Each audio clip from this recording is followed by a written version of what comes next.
Welcome, everyone, to another episode of the Manscape podcast. We have someone here tonight from Biker News Canada with an amazing wild story. But speaking of amazing, first, I need everyone to go to TexasHotSauceCompany.com and get themselves some of this amazing hot sauce. Tap in with our boys all the way in Houston, Texas. Make sure you go and order now at TexasHotSauceCompany.com. This is a hot sauce like you've never had. It tastes great, not much heat to it. But if you love hot sauce and love flavor, this is the place to go. TexasHotSauceCompany.com. And now, let's help welcome our guest to the stage, Bob from Biker News Canada. Welcome, Bob. Hey, buddy, how you doing? Good. How are you? I just saw your show right before you came and seen us tonight. Yeah, man. Yeah, I try to do a show 6 nights a week, not Saturday. Right on. But Saturday is going to be for live content for the summer, I guess. I'm going to start going out to more events, close-ish to where I am. So, where are you from? From London, Nice. Ontario. Yep. Were you born here? No, I was born down in Toronto. Nice. Whereabouts in Toronto? I don't even know. Well, actually, like when I was a kid and growing up in that, I did live in Toronto. But more Mississauga, Oakville. Okay. And, we were in Etobicoke when I was a tiny thing. Sweet. Before, you know what I mean? So, yeah, did a lot of moving when I was a kid. What brought you to London, and how old were you when you came here? My parents moved us here when we were kids. I think I was maybe 8, 9, maybe somewhere around there. Oh, yeah? We stayed for a couple of years. And then we moved to a town just south of the city called Belmont. And that's where I actually spent the last time that we moved. That was it, to Belmont. Nice. for as a family. Yeah. I know Before where that that, is. it was Calgary. It was everywhere, right? Oh, so you've been around. So Yeah. I heard you went to Fanshawe. What did you study? Yeah, I took air conditioning and refrigeration at Fanshawe. Oh, neat. Did you finish it?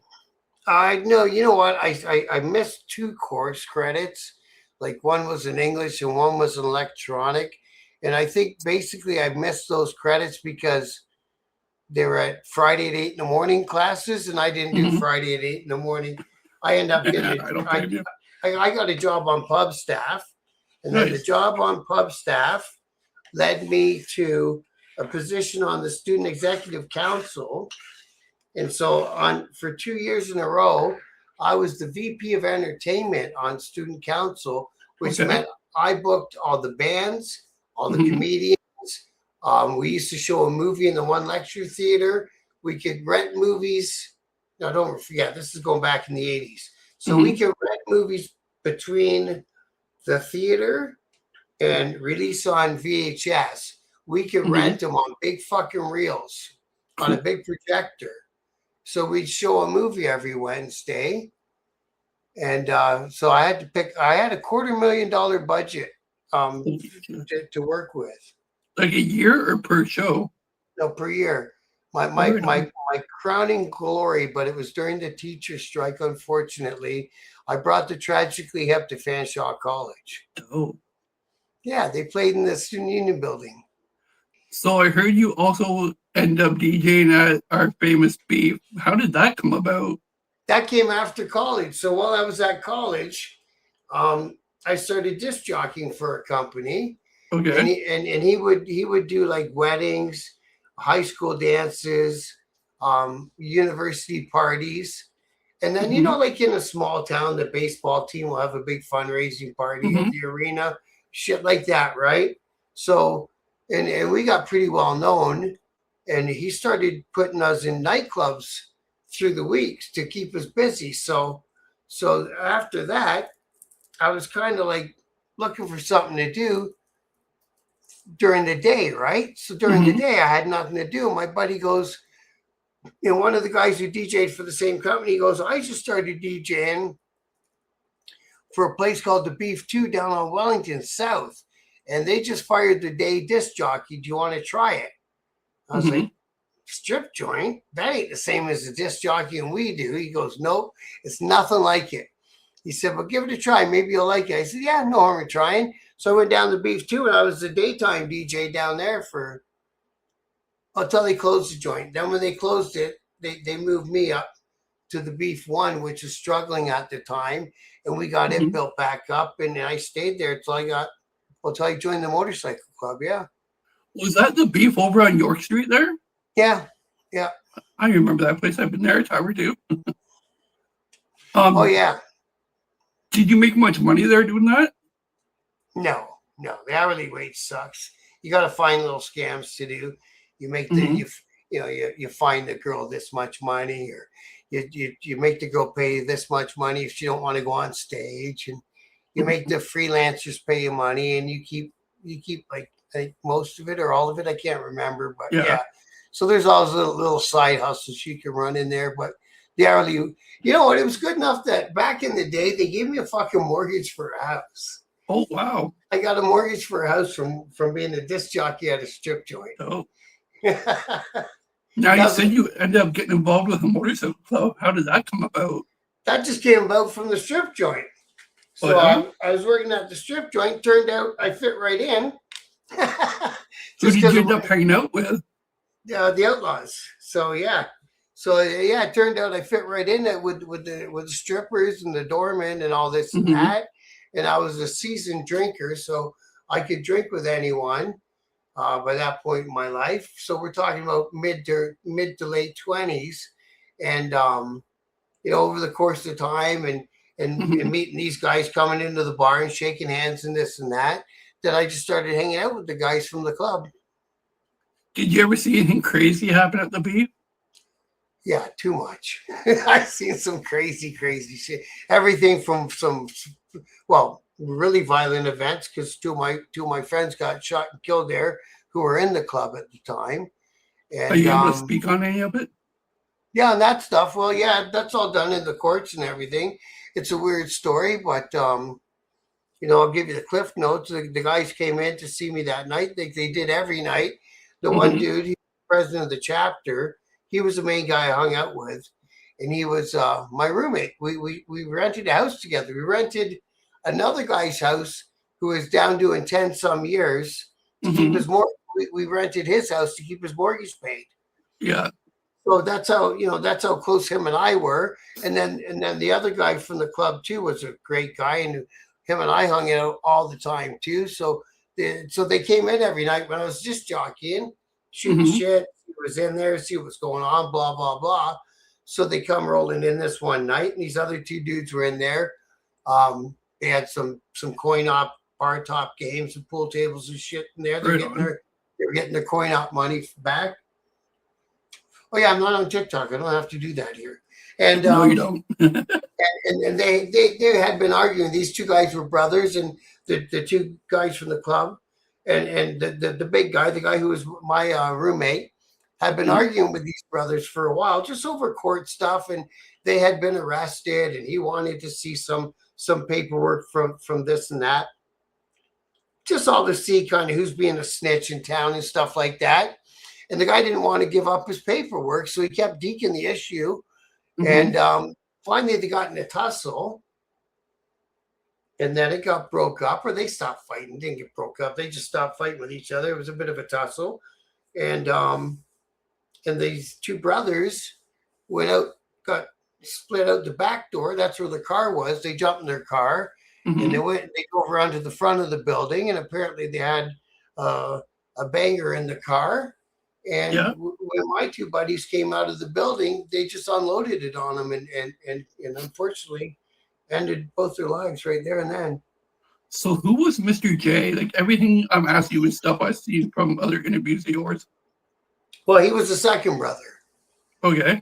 Yeah. And he was young. He was a young man, and he was a really, really good man. I think he would have, if that night hadn't went down like that, he would have been like in a leadership role for the Outlaws 100%. And, some things might have ended up different in the province. Who knows, right? Yeah. Who were the Lewis brothers then? Those were the guys that did it. Okay. Or, well, not the guys, because only takes one guy to make a banger go off. So apparently the older brother did it. So then I got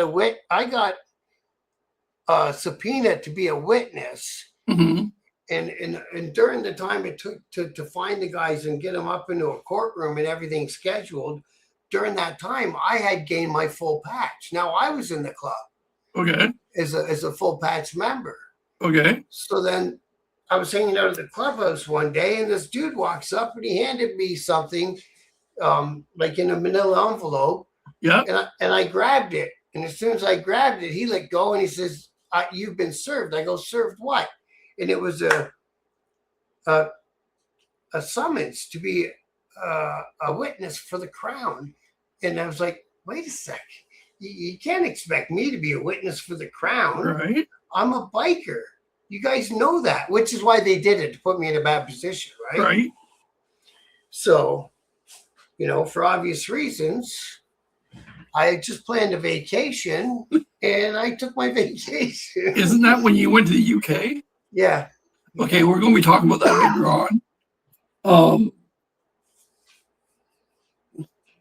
What happened the night you heard gunshots? Like, Yeah, so that was the night. So the way it always went was when those guys came to visit, it was out of habit. mm-hmm. When a member walks out of a building, a bar, you walk out with them. Mm-hmm.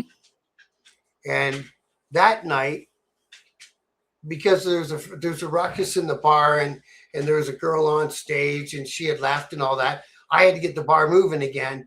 So Mm-hmm. I stayed inside and announced the next girl to get up on stage to, "Okay, it's over, guys. Don't worry about it.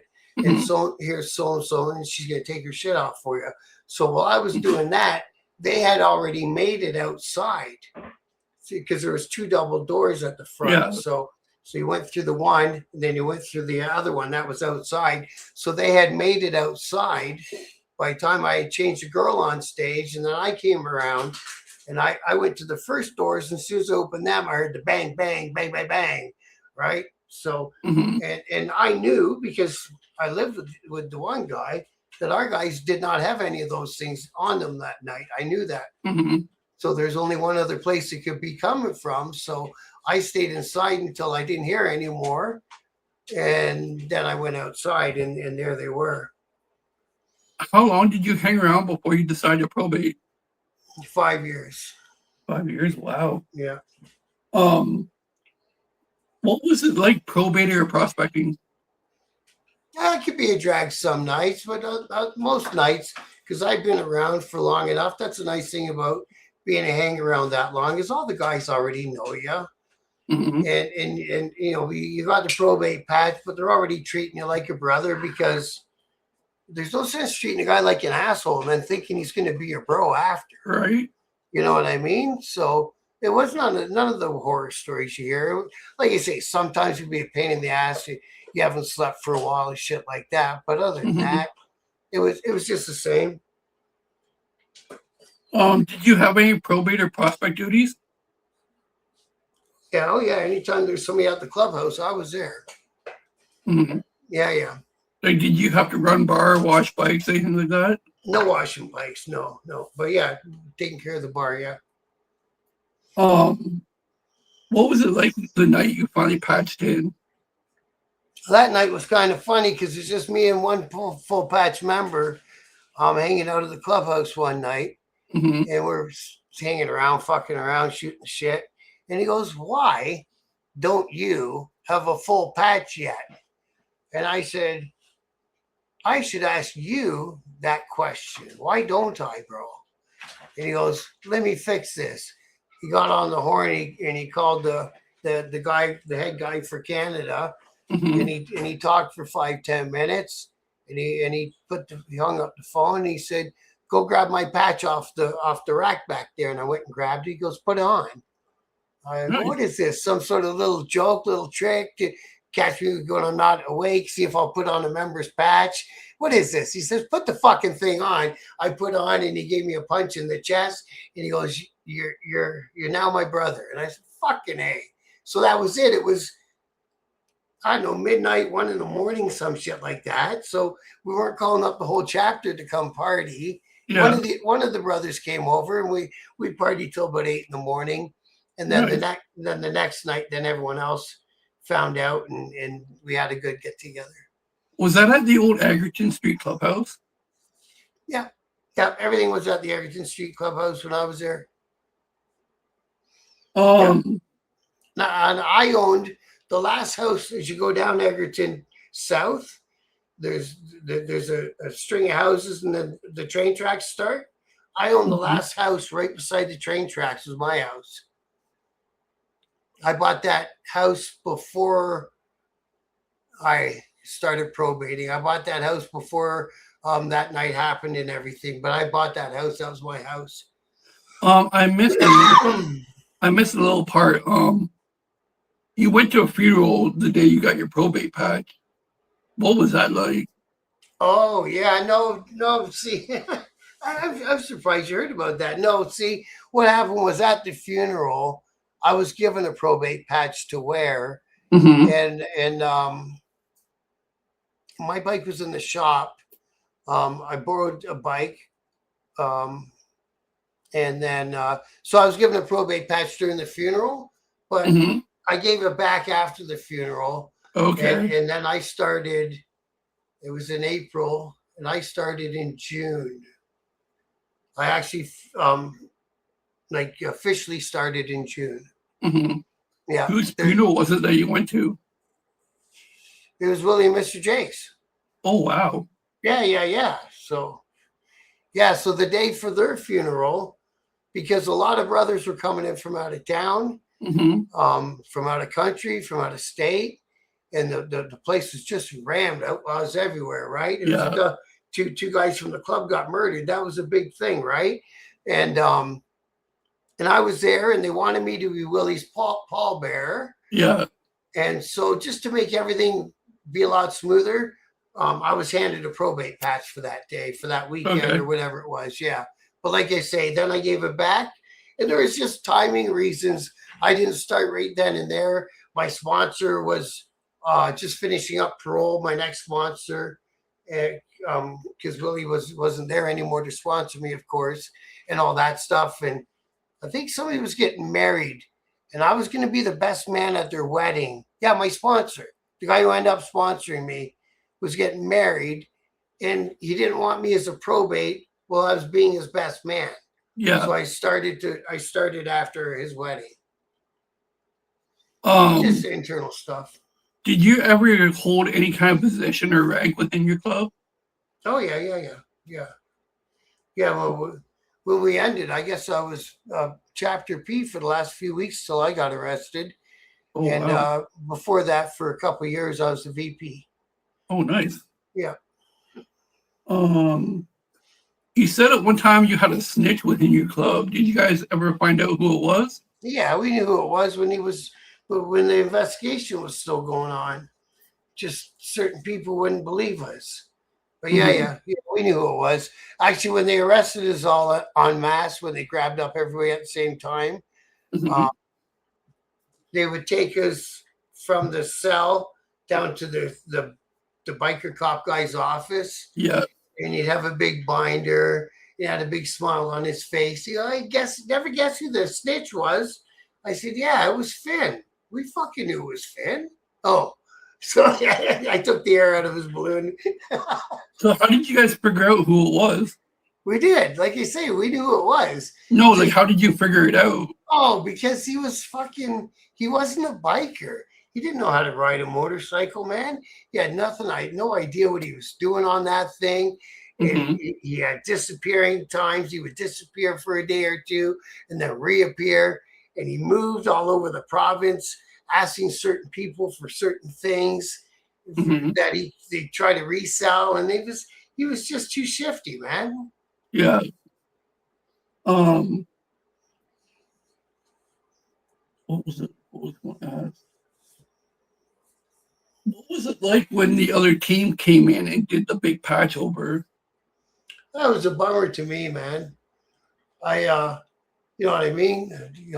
Most of those guys I was good friends with that ended up being on that team. And I was like, fuck, man. I was bummed out because I was trying to get them all on our team. You know what I mean? Yeah. But, and Yeah, it was a bummer. I really didn't want that to happen in London. Like I say, we had enough good guys and we are all good friends. And then it divided everybody because, some went that way. Well, most ended up going that way and some stayed our way. And then, we got arrested and it splintered everything. And then a guy who leaves your club that you called brother for 5 years, Right. all of a sudden you hate him. It's fucked up, man.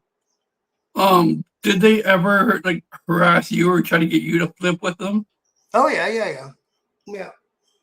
I also heard you owned part of the beef at one time. How did that end up happening? No, I never owned part of the beef. Well, I thought you had a business partner and you guys split it or something like that. Yeah. Well, I had a business arrangement with a couple guys who ended up going and joining 81. Mm-hmm. I was partners in rubbing tugs with them.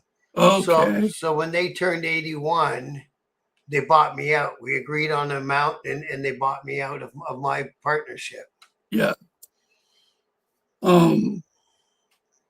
Or they offered me to come with them if I wanted. That was the two choices. And I chose the money. What was it like for you guys when Hammer took the big patch over? Yeah, like you say, it wasn't something I expected, and it was a bummer because he was my P and I was the VP. So him and I spent a lot of time together, a lot of time together. We were close, and then all of a sudden, now you don't talk. It was weird. Did you ever get to travel around to like other chapters and clubhouses and stuff? Oh yeah, tons of time. I spent most of my time on the road. I love being on the road. What's the biggest pack you've ever been in?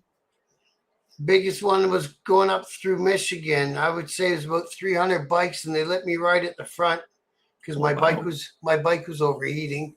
I had a 110 stroker motor, and for back then that was a big deal. Now they build them on every bike, but back then it was a big deal. And the bike was overheating, and the guys in the Detroit chapter said, "You and you." There's another guy with a big motorbike. Said, "You guys go in the front, go as fast as you need to go," and that's what we did. And it was fucking cool. Nice. Did you ever get to meet Taco? No. He was on. He was still on the run. Actually, he got arrested during the time I was a member. What was it like when you guys stopped at the border? Well, before 9/11, it was easy peasy because I had no criminal record. That was the other thing that the club liked about me is I had no criminal record, so I could cross that border anytime. So, and of course, we had the Detroit clubhouse right across the river, right? I was over there plenty of times, just going over there to hang out with the Detroit brothers. We became friends because of our proximity. And we went with those guys down to Bike Week in Daytona and hung out at the Outlaw Clubhouse in Daytona for a week. That was fucking wicked too. So it was a good time. We had friends over there. And all of a sudden, 9/11, and I still got through actually. But the other guys in the chapter had a bit of a harder time. But we did what we did. Me and the one guy, my sponsor, we went tons and tons of places. He was like me. He liked to travel, so we were always on the road. And I took care of all the support gear for Canada at that time. Yeah. So I had to make sure the shit that they wanted got taken to the right chapter and go to the clubhouse for the weekend. Especially with going to all these places and everything. Did you ever get confronted or have issues with any other teams? Myself, no. Okay. Were you harassed by the cops much? Yep. Cops hated me. But what kind of things would they do to you? Well, they did. Yeah. Well, at the end, they came and they raided me and they got a banger out of my house. Yeah. But I'd been threatened by somebody on the other team, so I took it seriously. So I had a banger in my house. And actually, what happened was he said something along the lines of, "Get your thing ready, I'm coming for you." And I said something along the lines of, "Fuck you, I'm ready now. Where are you?" And then the next day at 5 a.m, my house was surrounded and I was getting arrested for the fucking thing. So we should have been a little bit smarter. Obviously, both phones that we were yelling into were tapped, and he was mad at me about something. I was mad at him, probably for being mad at me because something he was mad about was out of my control. What was the Mr. Big investigation? No, that wasn't us. That's a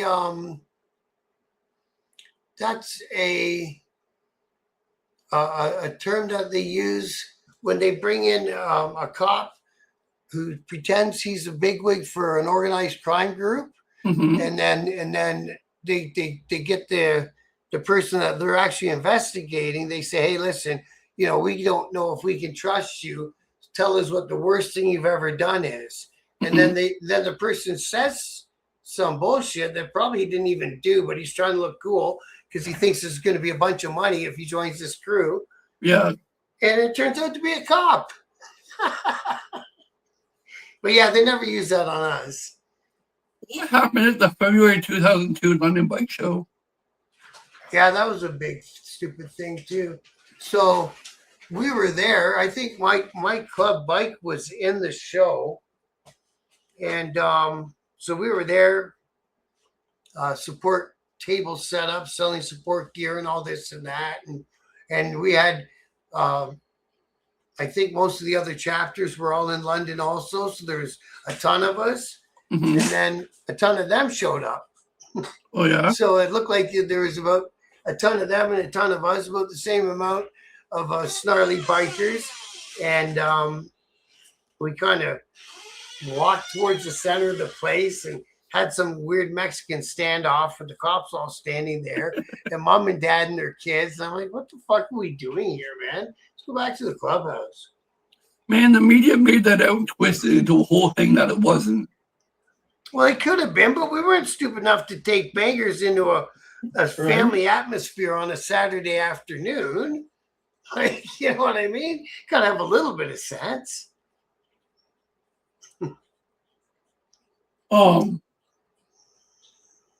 So when you guys served, oh yeah, you said you didn't have a record. So how did they end up slipping you out to England?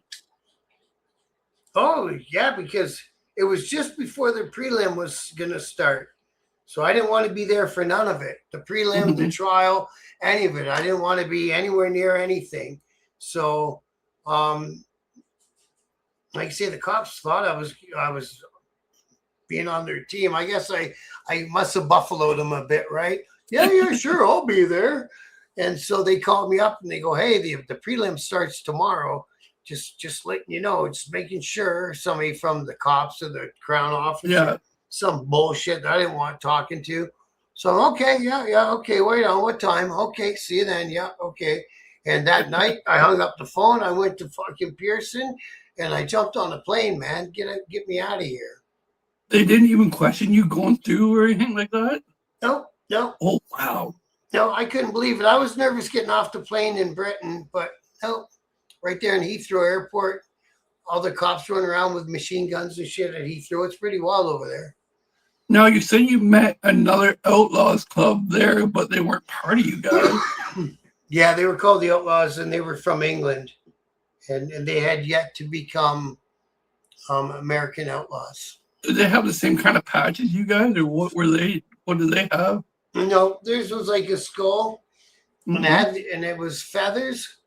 Okay. And the feathers represented all the other. They had all been one chapter clubs at one point, and then they formed together because the 81 had come in England, and they didn't want to join that club. And it looked like they were going to end up being Banditos because their patch had more yellows and stuff in it. And then I came down and I spent 8 months with them. And after I left, they decided final, because that was the two choices: go with the Banditos for an international club or go with the Outlaws for an international club. And after I stayed with them, then they bounced over our way. So it was really good. I'm glad I went there. What kind of stuff did you get to do with them while you were in England? No, they took me out and entertained me as much as they could. So during the summer, A few times there was bikes I could ride, so I went Mhm. on rides with them, and we hung out. And a lot of drinking in England. Did a lot of drinking, whole lot of drinking, and them guys can drink over there. Wow. So And you didn't have any brothers over there yet? no, no, no. About 5 months in or so. Anyways, in July, I can't remember. I went there in the spring, I think, and that club over there has an annual biker bash weekend, Oh, nice. and my sponsor and Hammer, as a matter of fact, flew their bikes over, Oh, neat. rode their bikes up to the clubhouse of the chapter I was staying with at the time, because I stayed with various chapters while I was Mhm. there, and hung out with me for 2 weeks. Man, it was wicked. Nice. Yeah, man. And we went to this big biker bash together, man. The Rock and Blues. That thing was fucking phenomenal. What a great time that was in England. So were you around when the patch over for them happened? I was a member in Canada, but unfortunately at that time, I think I was having a baby. My old lady, I came back to Canada and hooked up with this broad real quick, and she got knocked up real quick. Oh, French girl from the beef. We ended up getting married and stuff. So I think all that was happening are you around the guys still time that they. together? No, no, no. We made it 7 years though. Not bad. Two Oh, kids. wow. Yeah. Um, were you around in 2006 when the big massacre happened? No, no. So you didn't know any of those guys or anything? I knew all them guys. I didn't know the guys. Oh, what was that I like? did. I did know all them guys, because guys from Winnipeg, when I met them, weren't banditos yet. Mhm. They were running around looking for a club to join, and our snitch was trying to bring them in our club, which I found Mhm. very suspicious. And then it came out that the one guy was an ex-cop, and I'm like, no, no, no, no, no. Ex-cops don't Mhm. get to be outlaws, bro. That don't happen. Right. And of course, Wiener had once been an outlaw once upon his career. What was he like? He was around before my time, but he's a dangerous little fucker, that's for sure. Did you ever get to meet him? Oh yeah, yeah, yeah. What was it like hanging out with him? You have to approach with caution and make Oh, sure that yeah. he knows. You have to approach him with caution and make sure that he knows that you're not there to hurt him. Mhm. I remember running in with Willie at the bike show, and Oh, yeah. we stood about 15 feet apart and watched each other's hands.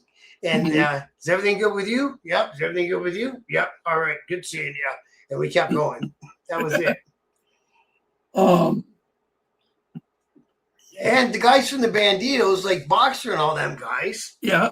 one year during the bike show weekend, when they first became Banditos, we had them at the clubhouse, at our clubhouse on Egerton, on Mhm. Friday night over as guests, because they're all in town for that bike show.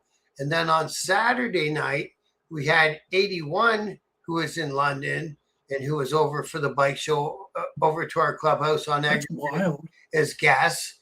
And then the next year we had that Mexican standoff. So how did it go having 81 in your clubhouse? They were fine, man. What are they going to do? Tear it up? You know what I mean? It's somebody else's clubhouse. You're going to be cool. There's tons of things within reaching distance of everybody in the house. Mhm. So you know Yeah. what I mean? Yeah, Um. How traveling around and meeting all these other like chapters and club members and all that? Did you ever feel intimidated at all? No, no, no. I really liked it. I really, really enjoyed being in a motorcycle club. There's no two Mhm. ways about it. Yep. Yep. Yeah, I really enjoyed it. It was great. The only bad times is when the politics happen. Mhm. And I seen plenty of that, and every club guy does. And when the cops grab you and you're sitting there, some guys do big sentences in the name of their club, right? Mhm. And I didn't want to be one of them guys.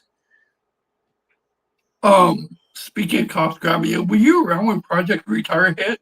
That was the project that I was grabbed in. Yes, yeah, and What was that like? How'd that play out? and I ended up retiring. They got their wish. Oh yeah. Yeah, yeah. So Did all your brothers stay down and go to the club, or did anybody flip or patch over? Or... well, see, there's a lot of weird shit going on around this. So I'll tell you how it went straightly and truthfully. So there was about 50 of us or so arrested at once. Mhm. All went down to London. All got arrested by the London police. All went to the bucket in London called the MDC. EMDC, I know well. Now, right away, because there was such a large number, they started bail hearings right away, Okay. chugging people through bail hearings. A lot of people, the majority of the people, like I'd say 30 out of the 50, caught bail on their first try. Oh, nice. So they were out on the street, boom, boom, boom. They were good. And then I even caught bail on my first try because really I didn't have an extensive criminal record. I wasn't known in the courts or in the jails. I had no criminal record. So the thing that happened with my banger happened 6 months before, and I had been on bail. And during those 6 months, they watched me. I abided by my conditions because they were watching me. So anyway, so 30 people get bail. So in my case, 30 days later, the Crown asked for what's called a bail review. I've never heard of it in my life. Neither have I. She contested the fact that the Justice of the Peace gave me bail, and she bumped it up into a higher court. And I was out of money. I couldn't afford a good lawyer to get that next bail hearing. So boom, back into custody I went. So yeah. I was out for a month. Then they did the bail review. Boom, back into custody I go. Okay, so now the time's getting boring. Now it's dragging. Now it's 6 months. Now it's 8 months. Now, actually, didn't even go that long. I'd say after we realized that we weren't getting bail in low court, that we were going to have to take it to high court to get bail, which takes usually about a year. Yeah. So you got to get your head around that fact. That's just to get bail, for fuck's sakes. Never mind the trial or any of that, man. So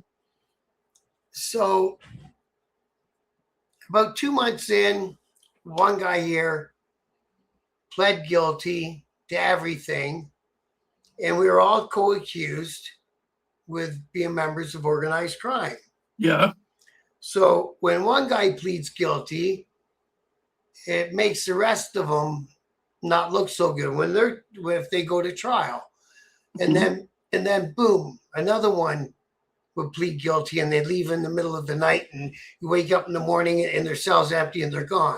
So it happened maybe 3, 4, 5 times. I can't remember the exact amount.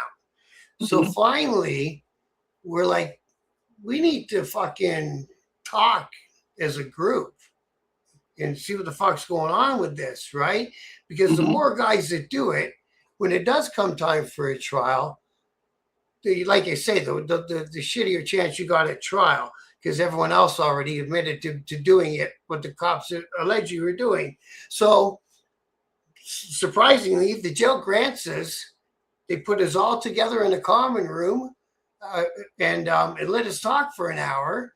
And then we're getting the mindset of everybody. What are you going to end up doing?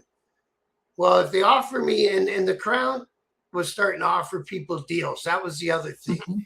So the Crown was starting to offer deals. Plead guilty to this, and you'll get that. Plead guilty to this, you'll get that. So the deal they offered myself was plead guilty to being a member of organized crime and plead guilty to trafficking 4 O's of booger stuff. And so that's the deal I got to contemplate. And so a bunch of other guys got offered various deals of their own. So that's when we all got together to see where everyone's head was at.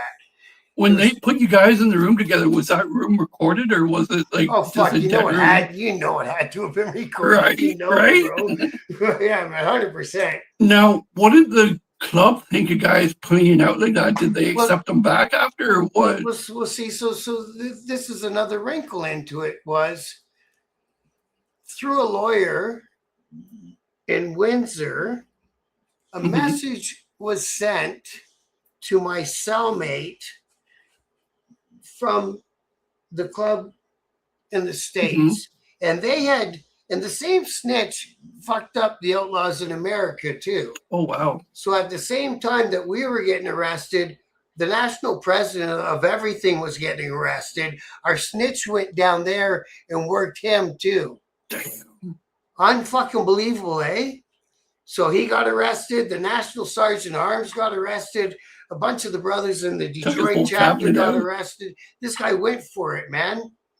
And so there's a lot of confusion going on, a lot of shit going on. So the guys in the States sent messages to us. They said, listen, a lot of shit going on right now. We can't help you with a lawyer. We got to help, the president with his fucking lawyer, right? Right. And a RICO case is $1 million in legal fees. Damn. Right? And we had just gone through $1 million RICO case with Taco. Ouch. Yep. Right? So everything was all pretty close together. They're like, fuck, man, when you spend $1 million, it takes a long time to get back $1 million. No shit. For the next RICO trial. And the government knows that. That's why they keep doing it, right? Right. So in our case, the guys from the States sent back messages and said, listen, as long as nobody's snitching on nobody, plead guilty if you have to. And then for the sake of to make sure down the road for the club that wearing an Outlaws patch doesn't get you arrested the minute you put it on, you guys are going to have to retire. Yeah. And we're going to leave you good standing and retire and be on your way. So they had offered me that deal. The deal they offered me was, it was in the fall, and they offered me, you have you home by Christmas to be with your daughter. So they threw that in my face, who was 2 years old, 3 years old. So I went back into custody when she was 2, and she didn't get to see me till she was 3. And I didn't want to raise my fucking kid through the glass. Yeah, no doubt.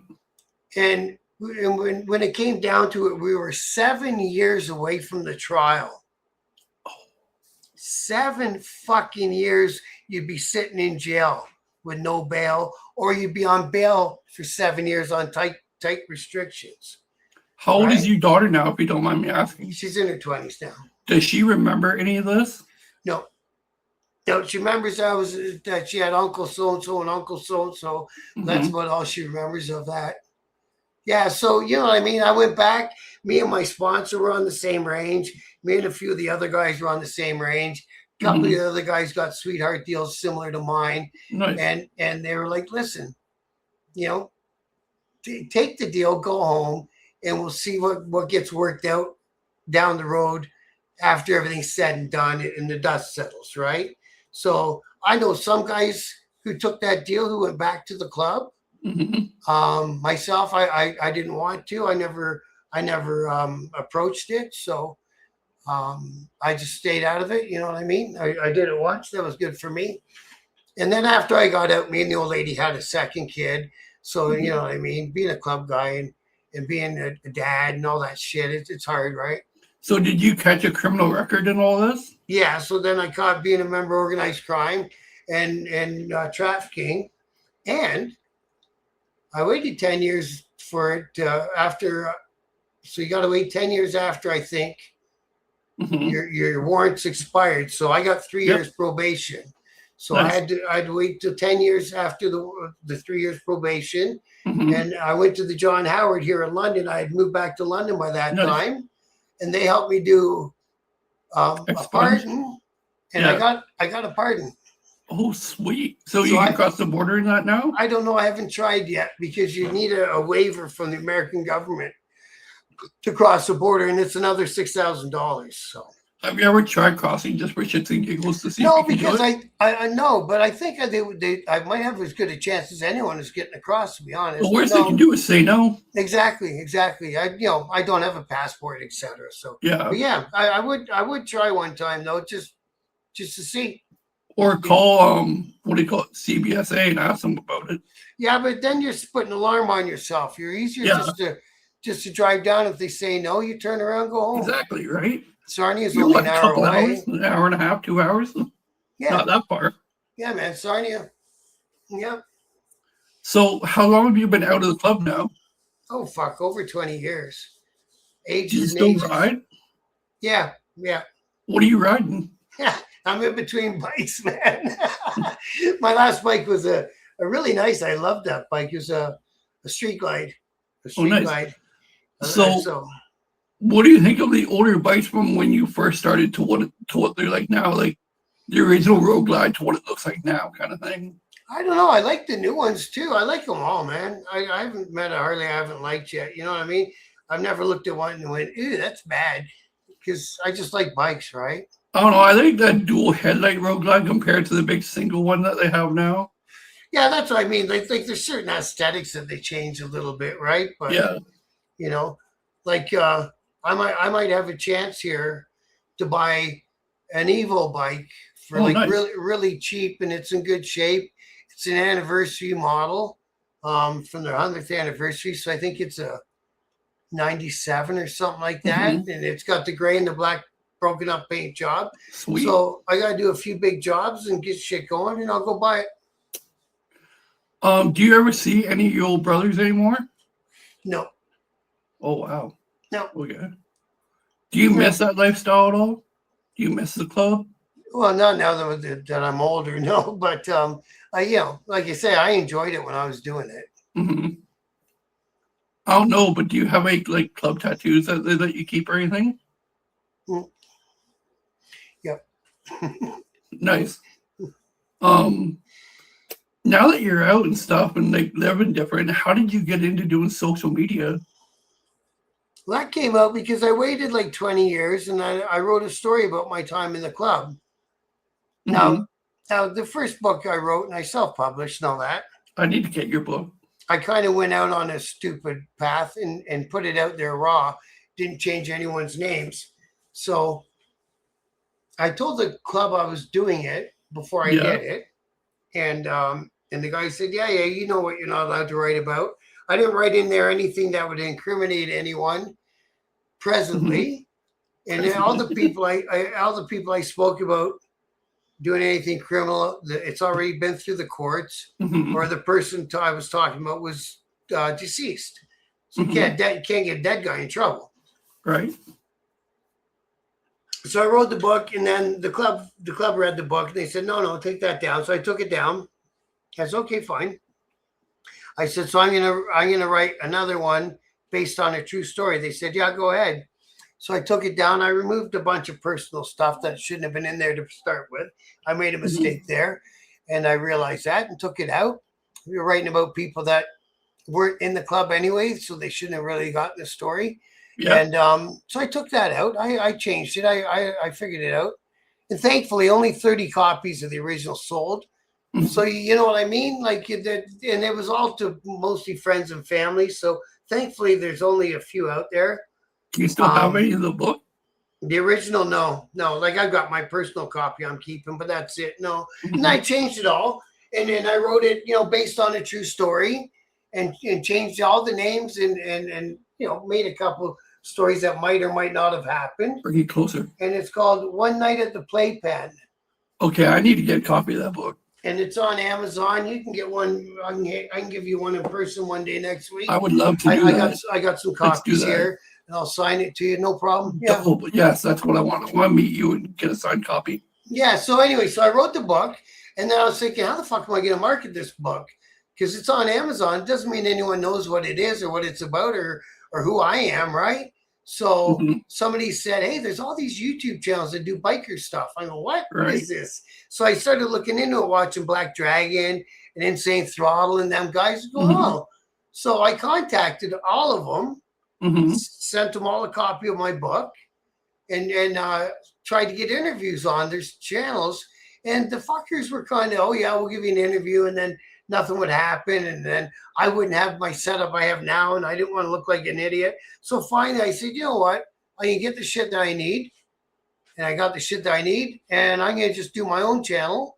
And I looked around. There's nobody doing nothing like that in Canada. Perfect. There's my niche, and away I go. But rather than doing all the who got arrested, I do still cover them, but I cover them from a biker's point of view. Yeah. So, you know what I mean? I don't cover him like, oh, he's a bad guy because he sold this and that. I cover him from the biker's point of view where, Right. oh, you know, they say he did that, but let's see how it works out in court. You know what I mean? Yeah. And then I also focus a lot on the riding clubs and the charities that they do. I interview somebody once a week, and the motorcycle clubs too. If they want to come up for an interview, open invite for any MC, 1% club, whoever wants to come up. Make as long as they got their club's permission, right? They can come up. I'd love to do something with you. I'm not really on the biker scene, but I would definitely love to do something with you.